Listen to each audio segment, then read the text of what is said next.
राधे राधे गुरुदेव। गुरुदेव आप बताते हैं कि हम जहाँ हैं, जो अपने रोल है बाहर से सब करना है, अंदर से असंग रहना है बस। गुरुदेव हम तो कहीं जाते हैं तो वहीं का रंग आ जाता है, वही क्योंकि बातें, भजन खान की पान कमी अच्छा। है।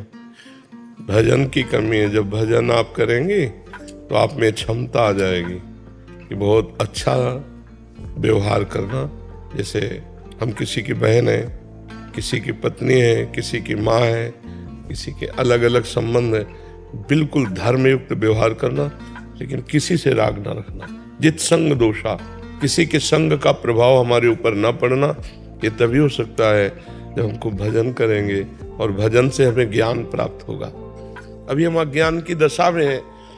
देह भाव में तो हम जो करते हैं वो देह भाव से करते हैं, या ब्रह्म भाव हो या भगवत भाव हो। तभी तो देह भाव है। तो देह भाव में जिस रंग में जाओगे रंग जाओगे। ब्रह्म भाव में ये सब नौटंकी हो रही माया की। नौटंकी में थोड़ी देर के लिए राजा बना, थोड़ी देर के लिए रानी बना, तो राजा रानी थोड़ी हो गया, जानता है 2 घंटे के लिए। तो ऐसे ही हम 50-60 वर्ष के लिए स्त्री बन गए, पुरुष बन गए। ये नाटक चल रहा माया का। तो यदि हम भजन करते हुए नाटक को सही निपटा ले गए तो उसका डायरेक्टर है ना, वो हमको इस नाटक से हटा के अपनी लीला में ले लेगा। हमें भगवत लीला में सम्मिलित होना, भगवान के धाम में। ये मरण लीला, दुख लीला, बिछुड़न लीला, विपत्ति लीला, बार बार जन्म मरण, ये सब जब ये बात समझ में आ जाएगी, अभी संसार अच्छा लगता है ना, हाँ, तो फिर अभी संसार अच्छा लगता है, भोग अच्छे लगते हैं, रिश्ते नाते सत्य लगते हैं। तो अभी अज्ञान है ना, इसलिए नाम जप करो, सत्संग सुनो और शास्त्रों का स्वाध्याय करो और धर्म आचरण रखो। अगर आचरण अपवित्र हो गए तो फिर भजन में रुचि ही नहीं होगी। पापवंत कर सहज स्वभाव, भजन मोर ते भाव न काऊ। पापी मन का स्वभाव होता है भजन में रुचि न करना। तो हमारे शरीर से कोई पाप न हो, निरंतर नाम जप का अभ्यास करें, फिर हमको ये ज्ञान हो जाएगा कि हमको कैसा रोल करना चाहिए। अभी रोल नहीं, अभी सत्य है, सत्य में है लगता है जी। गुरुदेव अभी जैसे मतलब वो सब कुछ छोड़ने का मन ही नहीं करता, क्योंकि ऐसा लगता है, अच्छा लगता है, हम कहीं जाते हैं, खाते हैं, बातें करते हैं, मतलब ये सब चीजें, और यहाँ पे भी अच्छा लगता था, लगता है हम बीच में हैं। और अगर हम कहीं बाहर गए पार्टी में कहीं पे और हम फिर नाम जप करते हैं तो ऐसा लगता है हम बहुत फेक है। मतलब एक तरफ तो हम कहाँ हैं और हम नाम तो फिर और गिरते हैं, फिर और दूरी आ जाती है। हाँ, पर धीरे धीरे धीरे धीरे सत्य को पकड़ने की कोशिश करो। ये पार्टी, ये खान पान, ये भोग विलास, ये भ्रम है, मायाकृत भ्रम है। देखो आप लोगों की जिंदगी हो गई गृहस्थी में, क्या हाथ लगा? अगर पूछा जाए तो वैसे ही मन भोगने के लिए आज भी है, वैसे ही जैसे बचपन में था, जवानी में था, वैसे ही बुढ़ापे में। शरीर बदलता गया लेकिन मन नहीं बदला। वो तभी बदलेगा जब भजन से। अब सही पूछो तो जैसे अपने लोग हैं ना, कहीं मन लगता ही नहीं, कहीं जाता ही नहीं। जैसे कुछ भी तुरंत एकदम कैंची इतनी प्रवीण 1 मिनट में काट के फेंक दे, भगवान के सिवा कोई नहीं। हाँ, भगवान के सिवा कोई, जो कुछ है वो सब मिथ्या है। हाँ, मिथ्या है, काहे में मन जाएगा। बिल्कुल जैसे कोई गोली के निशाने पे ऐसे हम चलते हैं। हमारा लक्ष्य एकदम हमारे दिमाग में चल रहा है, सबको देख रहे हैं, हंसते जा रहे, सबसे ऐसे करते जा रहे, सब नाटक, सिर्फ नाटक। अभी एकांतिक के बाद हटेंगे, जो ऊपर गए तो एकदम पूरी बटन दबाई, पूरा टोटल डिलीट, कुछ रहे राधा राधा राधा राधा। अगर हम इसमें आसक्त हो जाएं, ये मेरा शिष्य है, ये मेरा शिष्य नहीं है, ये धनी है, ये निर्धन है, अभी सब मामला गड़बड़ हो जाए। यहाँ कौन कौन बैठे हैं हमें इससे मतलब नहीं। यहाँ जितने बैठे हैं सब मेरे भगवान बैठे हैं, मेरे भगवान ये रूप रख करके आए, बस ये। तो अब ना ये असंतुष्ट होंगे और ना हम फंसेंगे, दोनों का मंगल होगा। हमारी बात सुनकर इनका कल्याण होगा और भगवत चर्चा कर रहे हैं इसलिए हमारा मंगल है। ऐसा लगता है हम आपको डिजर्व नहीं करते, क्योंकि हम पूरी तरीके से चल भी नहीं पाते। धीरे धीरे धीरे धीरे, घबराओ नहीं, अंदर से टूटे नहीं, निराश न हो। ये बहुत बड़ा पहाड़ है, पहाड़ पे चलना। परमार्थ का मतलब होता है पहाड़ पे चलना। तो कई बार फिसल के भी गिरा जाता है, पर हिम्मत ना हारे, तो धीरे धीरे हम चल जाएंगे। बहुत अच्छे बच्चे हो जो अभी परमार्थ को समझना चाहते हो, नाम जप करो, चरित्र पर ध्यान रखना, चरित्र दूषित न होने पावे, तो आगे निकल जाओगे। अगर चरित्र दूषित हो गया तो फिर मन ही नहीं लगेगा भगवान में, मन ही नहीं लगेगा। गोपाल जी कलकत्ता से। राधे राधे महाराज जी, आपके चरणों में कोटि कोटि नमन। गुरुदेव, हम पूज्य श्री भाई जी महाराज एवं राधा बाबा के परिकर हैं। हमें श्री राम सुखदास जी महाराज जी का भी पावन सानिध्य मिला है, मगर हमारे में विवेकपूर्ण उत्तर ना देने के कारण क्रोध जल्दी आता है। आगे मन ईश्वर साधना में विघ्न डालता है। ऐसे में उनके अगर एक वचन धारण कर लो तो सुधार हो जाए, नहीं जाए? चाहे स्वामी जी के वचन धारण कर लो, चाहे भाई जी के धारण कर लो, चाहे राधा बाबा के धारण। महापुरुषों का एक वचन महापुरुष बना देगा। कोई एक वचन धारण कर लो। उमा जे राम चरण रत विगत काम मद को, निज प्रभु में देखें जगत के ऐसन करें विरोध। हम किससे विरोध करें? सब में मेरा प्रीतम रमा हुआ है, किससे विरोध करें? हम क्यों क्रोध करें? हम क्रोध करने का अधिकार नहीं रखते, क्योंकि हम क्रोधी हैं तो हम सबसे पहले दोषी तो हम ही हो गए ना। जैसे काम दोष, वैसे क्रोध, वैसे लोभ, वैसे मोह, वैसे मद, वैसे मत्सर, बड़े बड़े दोष तो हमारे अंदर। हम क्रोध दूसरे पर क्यों करें? जब हमारी योग्यता होगी कि किसी के दोष न देखें, तब सही माने में हम परमार्थ के पथिक बनेंगे। और यह योग्यता होगी जब नाम जप करेंगे। संग तो वाणियों का ही किए हो, तो क्या वाणियों में नहीं पढ़ा कि नाम जप? आप सोचो। और नाम जप कर रहे हो तो तुम्हें बोलने की कैसे मन होगी? गुस्सा होके बोलने का मन कैसे होगा? हृदय इतना शीतल होगा। छोड़ो यार, सही बात बता दी, चल दिए, मौन हो गए, मुस्कुरा दिए। क्रोध करना उचित नहीं। महापुरुषों का आश्रय लेने वाला कामी क्रोधी नहीं होता, निर्विकार चित्त होता है। सब में उसी का नूर समाया, कौन है अपना कौन पराया, तो सबको कर प्रणाम। अरे सब में वही समाया, गोरे उसके, काले उसके, पूरब पश्चिम वाले उसके, सब वही रूप बना हुआ है। जब महापुरुषों का आश्रय ले, वासुदेवा सर्वमित सा महात्मा से दुर्लभा, सब रूपों में मेरा प्रीतम है, विविध रूपों में आया हुआ है। वो प्रतिकूलता करे, अनुकूलता, हम उसका आदर करेंगे, हम उससे नाराज नहीं होंगे। अब अपना प्रीतम न देखकर अपना बेटा देखेंगे, अपनी पत्नी देखेंगे, अपना नौकर देखेंगे तो गुस्सा आ जाएगा। तो अनुकूलता की मांग ही हमें गुस्सा दिलाती है। क्यों? गुस्सा का कारण क्या है? अनुकूलता की मांग, हमारे अनुकूल चलो। और साधक का लक्षण नहीं होता। साधक का लक्षण होता है हर परिस्थिति में समतुल रहना। अनुकूल प्रतिकूल ये संसारी पुरुषों का लक्षण होता है, समतुल रहना ये साधक का लक्षण होता है। साधक का मतलब कोई भी हो सकता है। साधु, महात्मा, संत, ये लक्षणों से है, केवल वेश से नहीं है। वेश पैंट शर्ट का है, अगर साधुता के लक्षण है तो संत है वो। वेश साधु का है, साधुता के लक्षण उसमें नहीं है तो राक्षस है, वो असुर है। वो वेश, जैसे काल नेमी ने वेश रख लिया था संत का, ऐसे संत वेश में राक्षस है। और पैजामा कुर्ता साधारण वेश है, असाधारण चिंतन भगवान का, वो महात्मा है। वो सतरत सतरत सा लोकांतर्यति, वो स्वयं तर जाएगा, स्वयं तर जाएगा, लोगों को तारेगा। तो इसलिए हमें क्रोध नहीं करना चाहिए। क्यों भाई? अभिमान इतना ज्यादा चढ़ जाता है जब क्रोध आता है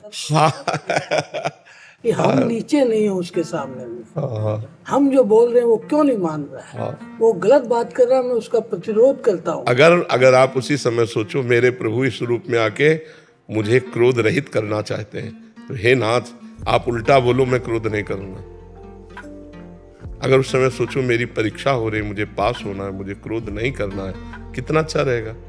अभिमान भी नष्ट हो जाएगा और आपको गुस्सा भी नहीं है, क्योंकि आपको लगेगा भगवान इस रूप में आके परीक्षा ले रहे हैं। जब आप भगवान नहीं देखते, परीक्षा नहीं मानते, तब मानते ये आप, तो वो बात अज्ञान में है। ज्ञान में तो यही कि सब में प्रभु विराजमान, किससे नाराज हो। नाम जप करो अधिक से अधिक। नाम जप करते हो? अधिक से अधिक निरंतर अभ्यास करो। जिस दिन क्रोध आता है, जिस समय आता है, उससे 2 दिन 24 घंटा तक कम से कम लगता भगवान को ही बोलते कि अरे तू क्या कर रहा है? बिल्कुल। हम तुमसे दूर नहीं हो जाए जी। लाए तो भाई जी हमको नजदीक में आपके जी, फिर दूर हमको क्यों आप कर रहे हैं? नहीं, भगवान तुमसे कहते हैं कि यार गुस्सा मत करो, नहीं तो हमसे दूर हो जाओगे। तुम भगवान से क्यों कहते हैं गुस्सा दिलाता है? भगवान कह रहे तू गुस्सा मत कर यार, मेरे से दूर क्यों हो रहा है? तो उनकी भी बात तो सुनो। तुम गुस्सा नहीं छोड़ सकते, भगवान को डांट सकते हो। भगवान पे भी गुस्सा करते हो? विपुल शर्मा जी राजस्थान से। श्री राधे। महाराज जी आपके चरणों में कोटि कोटि प्रणाम। महाराज जी प्रियाजू भगवान श्री हरि के प्रेम का सार है, मूर्तिमान रूप है। तो जब साधक हरि प्रेम पाने की लालसा से साधन भजन करता है, हरि भक्ति करता है, क्या असल में वो अप्रत्यक्ष रूप में श्री राधा रानी की प्रियता पाने की इच्छा करता है? क्या हरि प्रेम के लिए हरि नाम का जप करना, राधा रानी को पुकारना है? जीवन मात्र का अंतिम व प्रथम ध्येय भगवत प्रेम स्वरूपा श्री लाडली जू ही है क्या? जाकी रही भावना जैसी, प्रभु मूरति देखी तिन तैसी। भगवान के विविध अवतार हैं, विविध रूप हैं, विविध लीला है, विविध प्रेम की स्थितियां हैं। जैसे श्री कृष्ण दासत्व से जो युक्त है, तो उसका दासत्व का प्रेम ही श्री जी है। श्री कृष्ण सखा भाव से स्थित है, उसका सख्य प्रेम ही श्री जी है, समझना होगा। कांता भाव से युक्त है, तो उसका पति भाव ही श्री जी है, वो अपने भाव से जुड़ा हुआ है। जब नवनिवृत्त निकुंज की बात करते हैं तब अलग खेल हो जाता है। ऐसा नहीं कि सबको ऐसा ही करना पड़ेगा, नहीं, अपने आचार्य पद्धति के अनुसार चलेगा तो प्रेम स्वरूपा प्रभु को प्राप्त कर लेगा। हरि और राधा दो नहीं है, कहने को दो हैं, देखने को दो हैं, एक ही है। तो जब हम श्री कृष्ण के दासत्व से युक्त होते हैं तो श्री राधा का जो स्वरूप प्रेम है वो हमारे हृदय में दासत्व भाव से आ जाएगा, वही प्रेम आ जाएगा। वो राधा रूप से नहीं आएगा, वो दासत्व रूप से आएगा, सख्य में सख्य रूप से आएगा, वात्सल्य में वात्सल्य रूप से आएगा, कांता में कांता रूप से आएगा, सहचरी भाव में फिर प्रधान राधा रूप आ जाएगा। और जो चरम सीमा का प्रेमी होता है, भगवान क्रम बाई क्रम उसे उठाते हुए राधा किशोरी के चरणों में भेज ही देते हैं। जैसे अपने लोग जानते ही नहीं थे कि राधा प्रेम क्या है, भगवान ने, महादेव जी ने हरि के पास भेजा, हरि ने किशोरी जी के पास भेजा, वो क्रम है, वो ऐसे भेज देते हैं। अंतिम प्रेम की परिणति राधा किशोरी जी ही है, जो वृंदावनाधीश्वरी हैं। इनके चरणों की उपासना से महामाधुर्य रस की प्राप्ति होती है। सब रसों के ऊपर विराजमान रस है जो श्रृंगार रस, श्रृंगार का भी माधुर्य रस, माधुर्य का भी महामाधुर्य रस श्री प्रिया जी है जी। नमी जैन जी पंजाब से। राधे राधे महाराज। राधे राधे महाराज जी। गुरुदेव आपके चरणों में वंदन। गुरुदेव मुझे लगता है कि मेरे ऊपर श्री जी की अपार कृपा है। मैं सदैव अपने लौकिक कार्यों को ईमानदारी से करने की पूरी कोशिश करता हूँ। क्या इसी तरह अपने कार्यों को करते हुए इस जन्म को मेरा कल्याण हो जाएगा? नाम जप केवल क्रिया से नहीं, योग से। योग तभी होता है तेषाम सतत युक्तानाम भजताम प्रीति पूर्वकम ददामि बुद्धि योगम तम ये न माम उपयांति ते। क्रियाओं से माया को नहीं जीता जा सकता, भजन से माया को जीता जा सकता है। तेषाम सतत युक्तानाम, सतत माने निरंतर, निरंतर भगवान से जुड़ा हुआ नाम जप कर रहा है, इसके बाद जो क्रियाएं कर रहा है वो तदर्पिता अखिलाचारिता, वो भगवान को समर्पित कर रहा है, अब कल्याण हो जाएगा। नाम जप का अभ्यास कीजिए और हर कर्म को, हर क्रिया को ईमानदारी से जो करते हो वो भगवान को समर्पित कर दीजिए। तो नाम सुमिरन और कर्म समर्पण के योग के द्वारा आपका कल्याण हो जाएगा जी। मनोज कुमार त्रिपाठी जी। महाराज जी आपके चरणों में कोटि कोटि प्रणाम। महाराज जी आपने मेरा जीवन बदल दिया, हर पल बस प्रभु सिमरन में लगन लगी रहती है। महाराज जी प्रभु की कृपा से वृंदावन धाम में एक भूखंड मिल रहा है, लेकिन उसमें एक कोने में काफी पुराना पीपल का वृक्ष है। महाराज जी कृपया मार्गदर्शन करें, उस भूखंड में निवास करने हेतु, भवन बनाने हेतु नहीं नहीं नहीं, एक डाली भी मत काटना, भले वृंदावन वास मत करना। कोटि ब्राह्मण कोटि गौ हत्या का पाप लगता है जो कोई वृंदावन के किसी भी वृक्ष को काट दे। फिर अश्वत्थ वृक्ष तो साक्षात भगवान श्री कृष्ण का स्वरूप है। गीता जी में कहा वृक्षों में अश्वत्थ वृक्ष मैं हूँ, और फिर वृंदावन का वृक्ष किनारे की तरफ जो है थोड़ी सी डाल भी नहीं काट सकते महाराज जी।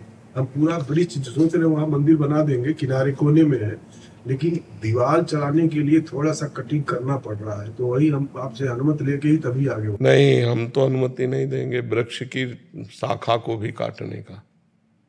वृंदावन की लताएं हैं और बहुत अज्ञान बढ़ रहा है, लोग जगह खरीदते हैं और लताएं काट के फेंक देते हैं, बिल्डिंग बनाते हैं, भगवत प्राप्ति नहीं होगी, वृंदावन धाम की कृपा नहीं होगी।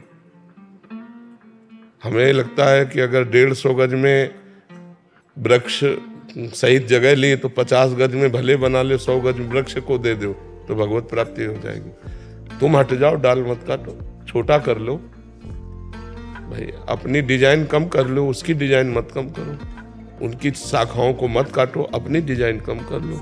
तो हम कष्ट पूर्वक रहेंगे और पीपल को भगवान मानकर आराधना करेंगे तो उन्हीं की कृपा से प्रिया प्रीतम मिल जाएंगे। सुपुत्र भी यही कह रहे हैं कि पापा जो पीपल का पेड़ है वहाँ मंदिर बनाएंगे और उसको हम टच नहीं करेंगे। हाँ बिल्कुल ठीक। लेकिन दीवार चलाने में दिक्कत हो रही थी, थोड़ी दीवार हटा लो, दीवार हटा लो, अपनी दिक्कत अपनी सह लो, वृक्ष को मत काटो। ये सब भगवत स्वरूप परमहंस वृक्ष है, धाम के वृंदावन की लतासम कूट कल्प तरुणाई, रज की तुल वैकुंठ नहीं और लोक के हिमाए। ऐसे वृक्षों को बिल्कुल मत छुओ, हमारी प्रार्थना है। पैसा लगा के और वृक्ष लगाओ, जमीन खरीदो, वृक्ष लगाओ, सजाओ, उसमें भावना करो, प्रिया प्रीतम इस वृंदावन की कुंज में आएंगे। तो प्रिया प्रीतम आएंगे, उनका घर है, उनकी लताओं को ना उजाड़ो। गीता में भगवान ने कहा ये वृक्षों में पीपल में। हाँ वो तो जानते हो फिर कैसे। लेकिन बिना अनुमति के हम कहे आपसे बिना आने अपनी दीवार थोड़ा कम कर लो, वृक्ष को कम मत करो, ठीक है। अभिषेक सिंह जी दिल्ली से। राधा माधव श्री हरिवंश महाराज जी, घर में मेरे अलावा कोई नाम जप माला करने वाला नहीं है, क्या मैं अपनी माला को उनको नाम समर्पित कर सकता हूँ महाराज जी? और समर्पित करने का तरीका सही क्या होगा जिनसे उनका जीवन भी सुखमय? हमें लगता है कि पहले नाम जप इतना करो कि आपको भगवत प्राप्ति हो जाए, फिर बात करना। पहले अपने को इतना प्रवीण बना लो, यदि आपको भगवत प्राप्ति हो गई तो 21 पीढ़ियां तर जाएंगी, 14 आगे के 7 पीछे की। वो जपे ना जपे आपका कल्याण हो जाए, पहले आप कर लो। हर समय निरंतर इतना भजन करो कि भगवदाकार वृत्ति छा जाए, तो आपकी भगवदाकार वृत्ति से आपके परिवार का कल्याण हो जाएगा। तो नाम देने की जरूरत नहीं पड़ेगी, नाम ही उनका खुद कल्याण। प्रणत कुटुंब पाल रघुराई, शरणागत भक्त के उद्धार का तो भगवान ठेका लेते ही है, लेकिन भक्त के परिवार के उद्धार का भी ठेका ले लेते हैं। प्रणत कुटुंब, कुटुंब माने परिवार होता ना, पाल रघुराई, भगवान प्रणत माने शरणागत, शरणागत के परिवार का भी भगवान कल्याण कर देते हैं। तो महाराज जी, नाम जप करते हुए अगर मैं मन में विचार रखूं कि मेरे माता पिता भाई इनका विचार करते करते अगर नाम जप करूं, नहीं ये भी मत रखो। नाम जप करते हुए विचार करो भगवान प्रसन्न हो जाए, भगवान प्रसन्न हो गए तो सब ठीक हो जाएगा ना। भगवान प्रसन्न हो जाए ऐसा भाव रखो। माता पिता परिवार में भगवान ही विराजमान है। जिन्हें तुम माँ कह रहे हो वो भगवान को ही बोल रहे हो, जिन्हें पिता बोल रहे हो भगवान को ही बोल रहे हो। वो भगवान अंतर्ध्यान हो जाए तो अपने माता पिता के शरीर को आप ज्यादा देर नहीं रख पाएंगे। तो है तो भगवान ही ना, तो भगवान को समर्पित करो, उससे सबका कल्याण हो जाएगा। रेणु पवार जी करनाल से। राधे राधे महाराज जी। महाराज जी, मेरी माता जी का स्वर्गवास हो गया महाराज जी, मैं उनके लाड प्यार के लिए बहुत तरस रही हूँ। मैं आपसे जानना चाहती हूँ क्या कभी मेरी माता जी मुझे मिलेंगी? क्या कभी किसी जन्म में या किसी और जगह मिलेंगे? अगर और जन्म में मिलेंगी तो पहचान कैसे पाओगे? कैसे पहचान पाओ? पहचानना थोड़ी हो सकता है। मान लो इस जन्म में माँ बनी तो अगले जन्म में बेटा बन सकती है, या इसी जन्म में कौन रूप रख करके चले आवे। तो माँ का जैसा प्यार तो संसार में भगवान से मिल सकता है और दूसरे से मिल नहीं सकता। तो हम क्या करें? हम भगवान का भजन करके अपनी माँ को समर्पित करें, तो जहां भी होगी उसका मंगल होगा। इंसान जाता कहाँ है महाराज जी मरने के बाद? अगर पाप कर्म हुआ तो नरक जाता है, पुण्य कर्म हुआ तो स्वर्ग जाता है। अपने पाप और पुण्यों का भोग भोग कर फिर मृत्यु लोक आता है। पुण्य क्षीणे मृत्यु लोके विसंति। एक अपराध की भारत में ऐसी सजा है कि 20 साल सजा, आजीवन कारावास या फांसी की सजा एक ही अपराध में तो होती है। हमारे कितने ऐसे अपराध है ना, भारत सरकार से दंड मिला है ना, हमने प्रायश्चित किया है, तो उन पापों का फल नरक में तो भोगना पड़ेगा। अगर नरक में नहीं भोगना तो अभी नाम जप कर लो, भगवान का आश्रय लेकर के उन पापों को नष्ट कर दो, नहीं तो तुम्हें नष्ट कर देंगे। तो कहो एक कल्प रहना पड़े नरक में। ऐसे जो हमने पाप किए हैं उसका हम यहाँ भुगतान कर सकते हैं महाराज जी, कि हमें जाना ना पड़े नरक? हाँ बिल्कुल कर सकते हैं, बिल्कुल कर सकते हैं। भजन के द्वारा, तीर्थयाटन के द्वारा, दान पुण्य के द्वारा, परोपकार के द्वारा, और सबका फल मांगे कि मैं निष्पाप हो जाऊं, मैं भगवान को प्राप्त हूं। तो फिर भगवत प्राप्ति ही ना होती अगर पाप नष्ट ना होते तो। निष्पाप पुरुष ही भगवत प्राप्त होता है। तो निष्पाप तभी हो जाता है जब नाम कीर्तन, भगवान की लीला कथा श्रवण, भगवान की लीला कथा गायन, नाम जप, दूसरों को सुख पहुंचाना, इसी से हमारे पाप नष्ट होते महाराज जी समझदारी तो इसी में कि यही हैं। आप बुद्धिमानी तो तभी, अभी देखो पीछे वाले बैच में एक बच्चा नहीं कह रहा था मुझे भय रहता है कि मुझे मरना है, मेरे से कोई पाप न बन जाए, कोई गलती। हमका कितना बढ़िया पवित्र हृदय है, नई अवस्था है, पर वो कह रहा मैं भयभीत रहता हूँ मेरे से कोई पाप न बन जाए। तुमका तुम बहुत अच्छे महात्मा बन जाओगे अंदर से। जो भयभीत रहता है कि मेरे से गलती न हो जाए वो निकल जाएगा, और जो गलतियों में निर्भय होके जाते हैं वो फंस जाते हैं, नष्ट हो जाते हैं। विराली जी सूरत से, महाराज जी आपके चरणों में कोटि कोटि प्रणाम। महाराज जी भक्ति का मतलब है स्वीकृति और समर्पण, मतलब जो परिस्थिति आए उसे स्वीकार करना और ठाकुर जी श्री जी की शरण में रहना। तो क्या महाराज जी भगवान से बहुत साथ में इतना और जोड़िए, अखंड स्मृति, आश्रय भगवान के चरणों का, और अखंड स्मृति, निरंतर नाम जप। अगर ये नहीं तो फिर शरणागति पुष्ट नहीं हो सकती। भगवान का निरंतर सातु दीर्घकाल निरंतर सत्कार सेवितो दृढ़ भूमि, जो दीर्घकाल तक निरंतर भगवान का चिंतन करता है उसका हृदय भगवदाकार हो जाता है। बिना भगवदाकार हुए विषयाकार वृत्ति बार बार भोगों में विषयों में जाती रहती है। तो शुद्ध भक्ति का स्वरूप है तदर्पिता अखिलाचारिता तद्स्मरणेन परम व्याकुलतेति, समस्त आचरण भगवान को समर्पित हो और भगवान के एक क्षण के विस्मरण होने पर भी परम व्याकुलता हो जाए। जैसे मछली को जल से अलग करो वो तड़पने लगती है, ऐसे भगवान का विस्मरण होने पर हमारे हृदय में व्याकुलता पैदा हो जाए। कैसे भूल गया अपने प्रभु को। तो निरंतर स्मरण, भगवत शरणागति, भगवत चरणारविंद का आश्रय, तो भक्ति पुष्ट होती है। आप क्या जानना चाहते हो? महाराज जी क्या भगवान से भौतिक जीवन की इच्छाओं के लिए कुछ भी मांगना सही है? क्या ये स्वार्थ नहीं? क्या भगवान को अल्पज्ञ जानते हो क्या, कि भगवान को ज्ञान नहीं? जब आप शरणागत हैं तो भगवान को सब पता है कि आपको कब क्या चाहिए, तो अपने आप विधान करेंगे। जोई जोई प्यारो करे सोई मुझ भावे। मैं क्यों भगवान से मांगू? कोई भगवान अल्पज्ञ है क्या कि उनको पता नहीं मेरी परिस्थिति का? यदि मेरी परिस्थिति को जानते हैं और मुझे ऐसे ही रखना चाहते तो मैं ऐसे ही रहना चाहूंगी, मैं अच्छा नहीं बनना चाहूंगी। कि अगर हमारी सब असुविधाएं हैं, दुख है, विपत्ति है, मेरे भगवान जान करके इसमें राजी हैं तो जरूर कोई मंगल विधान है, मैं इसी में रहना चाहूंगी। मैं अपनी इच्छा के अनुसार भगवान की इच्छा का विरोध नहीं करूंगी। मैं अपनी इच्छा को नष्ट करने की बात करूंगी, लेकिन भगवान की इच्छा है कि मैं दुख भोगूं तो मैं दुख भोगूंगी। उत्तम बात तो यह है। फिर इससे नीचे की बात है कि अब रहा नहीं जाता तो मैं किसी से न कहूं, अपने प्रभु से कहूं। मांगना ही है तो अर्थार्थी आर्त भगवान ने भक्त माना है। संकट निवृत्ति के लिए भगवान से प्रार्थना करना या अर्थ प्राप्ति के लिए, धन संपत्ति के लिए भगवान से प्रार्थना करना, तो ये भी हम भगवान के ऊपर छोड़कर प्रार्थना करें कि हे नाथ, मुझे जो अत्यंत आवश्यक धन है या इस संकट की निवृत्ति है मैं चाहती हूँ, पर यदि इसकी निवृत्ति से आपका भजन छूटे तो आप कभी इसकी निवृत्ति मत करना। ये भी छूट दे देनी चाहिए भगवान को, नहीं अश्रद्धा हो जाएगी। मांगना चाहिए, लेकिन वो बहुत नीचे धरा का भक्त है। उत्तम भक्त मांगता क्यों? सर्वज्ञ हो, सर्वज्ञानी हो, भूत भविष्य वर्तमान तीनों का ज्ञान है आपको, सर्व सामर्थ्यशाली हो।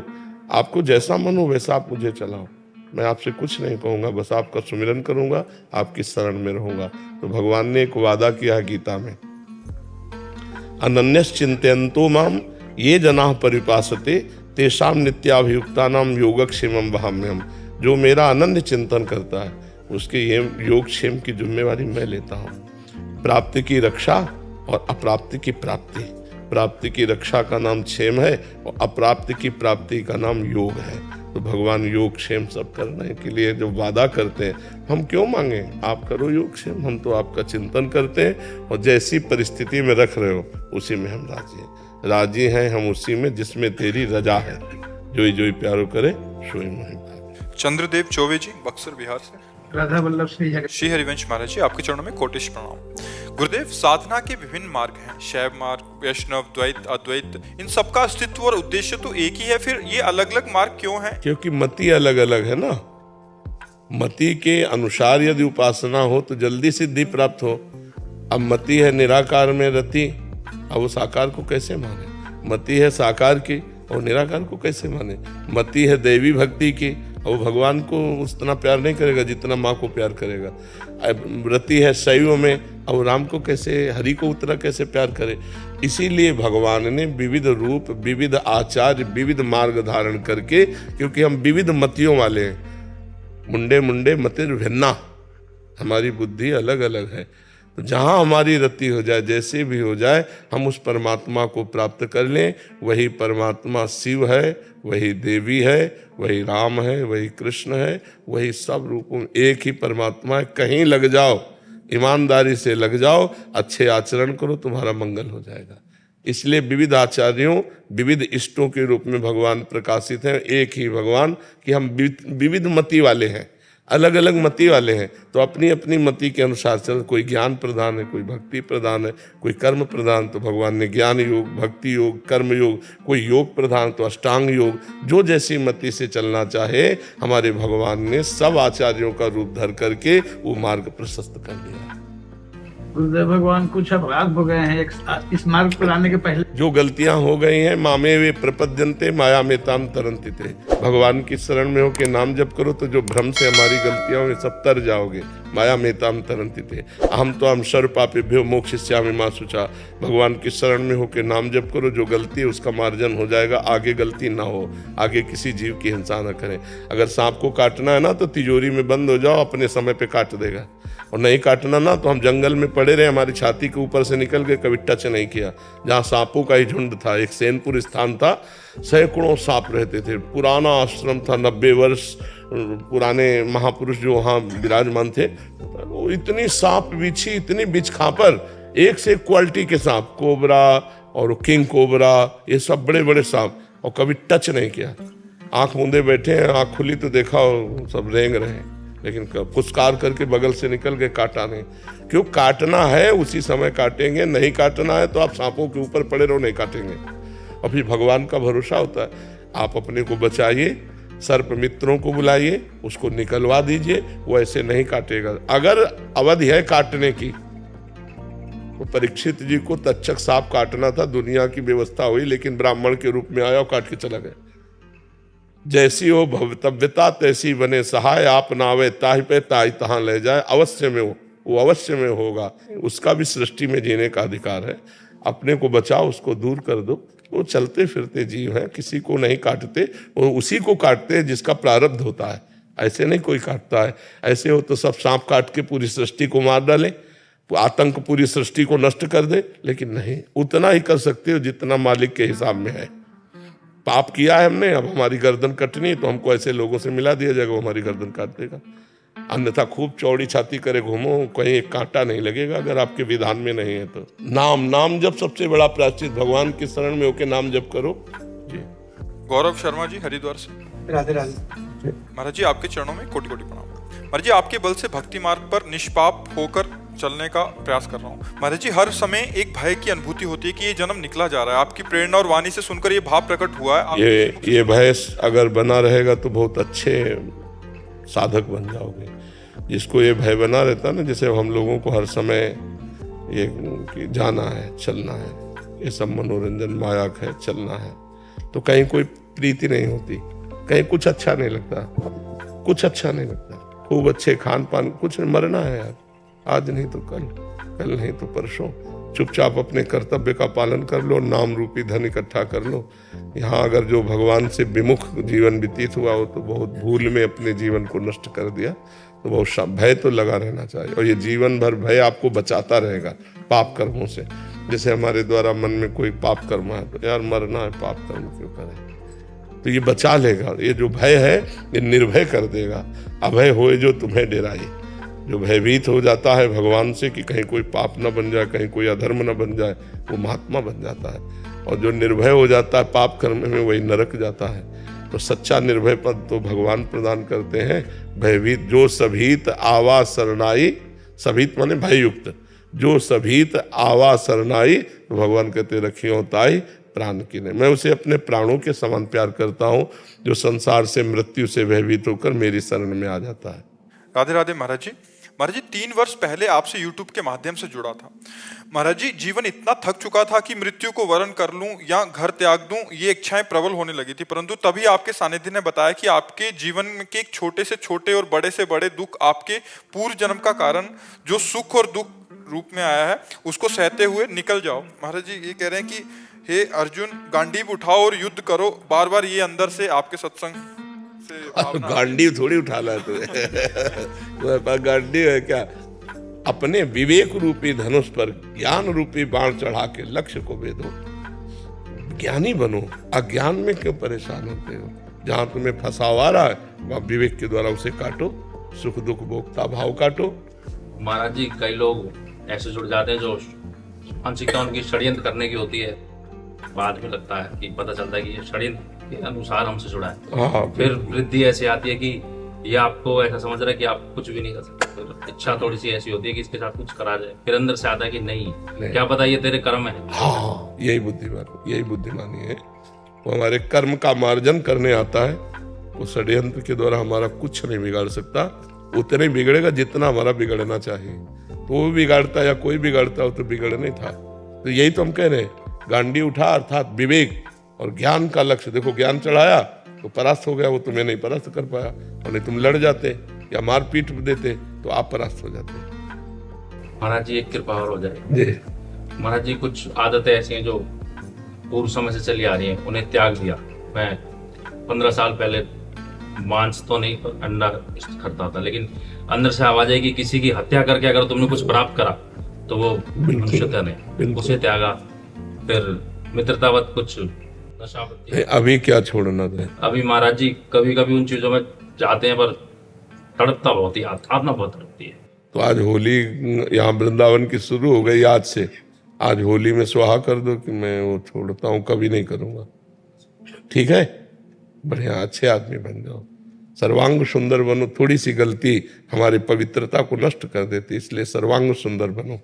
सब जगह से अपने को मलिनता से दूर कर लो। ठीक है। दीपक जी मुंबई से। राधे राधे महाराज जी। राधे राधे महाराज जी, आपके चरणों में कोटि कोटि प्रणाम। महाराज जी वृंदावन मथुरा में जो कोई नया व्यक्ति आए उसको दर्शन या संत दर्शन करते समय किन बातों का विशेष ध्यान रखना चाहिए? सबसे पहली बात तो यह है कि नाम नहीं छूटना चाहिए, क्योंकि यही आपकी बुद्धि को शुद्ध रखेगा। और यहाँ किसी के भी दोष दर्शन न करें, क्योंकि हमारी दृष्टि मायामयी है। तो हमको स्त्री दिखाई देगा, पुरुष दिखाई देगा। जब स्त्री पुरुष जड़ चैतन्य दिखाई देगा तो उसकी गलतियां भी दिखाई देंगी। अगर हमें यहाँ किसी के दोष दिखाई दें तो हमें अपने अंदर ताप पैदा करना चाहिए कि बहुत निंदनीय हो। भगवान के धाम में भी आकर दोष दर्शन करते हो, और जो दोष देखा उस दोष का वर्णन तो कभी करे ही नहीं। अगर वर्णन कर दिया तो आपका आना बेकार हो जाएगा, आपके द्वारा अपराध बन जाएगा। वैष्णव धाम में किसी के भी दोष दर्शन न करना, और दोष दर्शन न कहना, और दोष की बातें न सुनना, ये हम सबसे पहला नियम ले। और दूसरी बात है, धाम आदि में आए जैसे हम आवे तो हमको जो गृहस्थी के भोग विलासिता है वो नहीं करने चाहिए। अब घर गृहस्थी में तो सब भोगते ही हो, जब धाम आए हो तो ब्रह्मचर्य से रहो। 6 दिन रहो, 2 दिन 4 दिन ब्रह्मचर्य से रहो, और अपने धन की कमाई का ही भोजन पावे। कहीं भी हलवा पूड़ी बटरा हो ना पावे। अगर अपने पास 100 रुपया है तो हम 10 रुपया के चना गुड़ लेके काम चला लेंगे, लेकिन हम हलवा पूड़ी दूसरे का नहीं पाएंगे, क्योंकि हम धाम आए हैं। हम पुण्य कमाने आए, पुण्य खोने नहीं आए। अपना भोजन धर्म के द्वारा कमाए हुए अर्थ से किसी का दोष दर्शन न करना, और निरंतर भगवान का नाम चिंतन करना। और हो सके अगर 3 दिन रुके तो 1 दिन उपवास करना, 1 दिन भूखा रह करके जल आदि के द्वारा या फल आदि के द्वारा प्राणों का पोषण करके, एक बार 24 घंटे में एक बार फल आदि का पोषण करके तीर्थ में 1 रात उपवास करें, 24 घंटे उपवास करें। और 1 भी मिनट खाली न जाने पावे। कभी भगवान नाम कीर्तन कर रहे हैं, कभी भगवान के दर्शन कर रहे हैं, कभी भगवान के चिंतन में, क्योंकि धाम आए हैं ना, तो अब फुर्सत मिल गई, जितना समय मिला उतना भगवान का नाम। और यहाँ अगर हो सके तो आपको ऐसा लगता हो कि 10 रुपया हमारे पास है जो हम दान पुण्य कर सकते हैं, तो 10 रुपया के 1 किलो बाजरा, आधा किलो बाजरा जो भी मिलता हो ले लिया और पक्षियों में डाल दिया। तो कितने लोग, कितने मतलब पक्षियों का पेट भर जाएगा। कुछ न कुछ परोपकार करना चाहिए। कुछ न कुछ दान पुण्य करना चाहिए। धाम में आकर के नहीं है तो हम किसी संत को कोई वस्तु दे देते हैं, कोई सेवा कर देते हैं। हम 1 किलो नमक ला के दे देते हैं कि सब लोग भंडारे में दाल में डाल देना, हम गरीब आदमी, हमारा इतना ही। अगर परोपकार की भावना से, पुण्य की भावना से, भगवत भावना से, आप किसान हो, आप मेहनत करते हो, आप व्यापारी हो, और थोड़ा भी आकर कोई जान ना पावे, छपाओ मती, छुपा के कोई नहीं जान पाया, और आप पुण्य करके चले गए, नाम जप करके यहाँ चले गए, कोई अपराध नहीं किया, तो आपको भगवत प्राप्ति में सहयोग करेगा।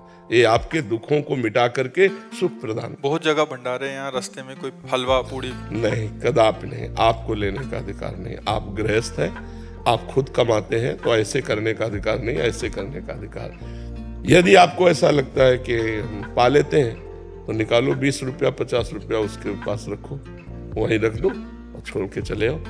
अगर आपने पाया भरपेट, तो आपको अंदाज होना चाहिए कि इतना 100 रुपया में मिलेगा, तो 100 रुपया निकाला वहां रख दिया, चल दिया, ये बात तो हो जाएगी। दान मत लो, गृहस्थ हो, दान पुण्य विरक्तों के लिए, गृहस्थ के लिए नहीं। भगवान ने तुम्हें जो दिया है उसी से उतना निर्वाह करो। नमक चना रोटी खा के गुजारा करके चले जाओगे तो पुण्य एकत्रित कर लोगे, हलवा पूड़ी खा के जाओगे तो पुण्य यहीं दे के चले जाओगे। और संतों के दर्शन करने के समय किन बातों का ध्यान रखें? बस हमें अगर भगवत स्मरण चल रहा है तो हमारा दोष दर्शन होगा ही नहीं। अगर दोष दर्शन नहीं होगा और हमारे अंदर अहंकार नहीं, दैन्य भाव से आए जैसे भी दर्शन कर रहे हैं, तो एक एक कदम यज्ञ के समान होता है। हाँ, संत मिलन को चाहिए, तजि माया अभिमान, जीव जीव पग आगे बढ़े, कोटिन यज्ञ समान, ऐसा वर्णन किया गया है। तो संत दरस जी में पातक टरे, दर्शन मात्र से पापों का नाश होता है। पर हम संत को भगवान का भाव रखें, मनुष्य ना माने तब।